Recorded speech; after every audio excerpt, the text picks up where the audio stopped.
Yan si Kuya Buboy, kuha ng tuba. Kami sa lupa niya. Doon kay tatay, 1 hektar. Doon lang isang. Alam talaga may caretaker. Ayun, tuba. Ayun baboy yan. Hirap pala malaglag. Hindi siya sa bunga kinukuha, kuya? Hindi siya sa bunga? Sa may ano lang siya, tatapyas ka lang yan? Yun pala. Kala ko sa may mga bunga mismo. Hindi ito nakakabunga na kasi ito dapat magiging bunga eh. Kaya tinatapyas ko. Dyan na yung kakatas. Umaagos ang tuba. Ayun na yung galing. Pero pag pinabayaan, bunga yan, bumunga. Tapos saan mo ibuburo? Sa bahay mo? May parang ano ka ron? Sa may galon. Hindi sa banga? Hindi, kasi aasim sa banga pag hindi puno. Kailangan punong-puno pala. Ayun. Kompleto, may puno ng ano. Wala na pag umasim. Puno ng rambutan. Puno ng papaya, may malunggay, lahat. Puno ng saging, ngayon may bunga.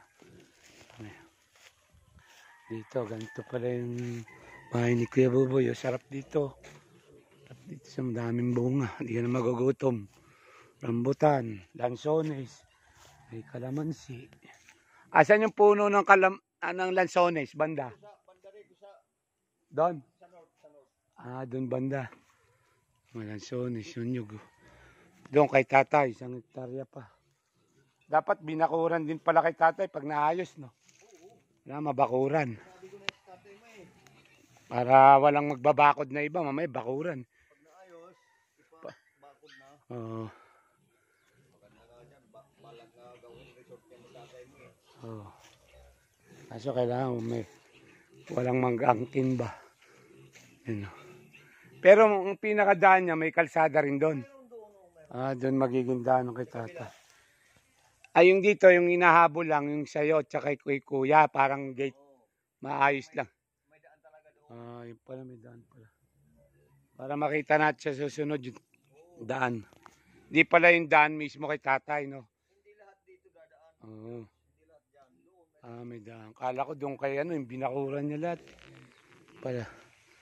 Bali, meron pang si tatay doon o kay tatay na ibebenta yung tira niya, no?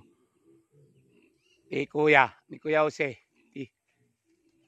Para lang hindi masayang. Pagkakaalam ko, na kay Kuya, Jose mo na lahat eh. Tapos, anong gagawin? Babayaran kay Jose. Para lang hindi mawala.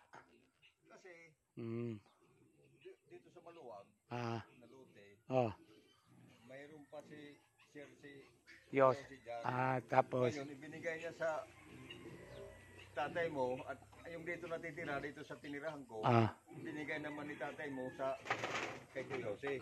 Para Palitan ba sila? para kanya-kanya na sila ng ng parte. Ayun pala Parang walang gulungan. Maganda naman kasi. Huwag lang yung babakuran na maganda yun. May dodapsil pa pala. Ito, puro na kay tatay mo yan dyan. Kay tatay.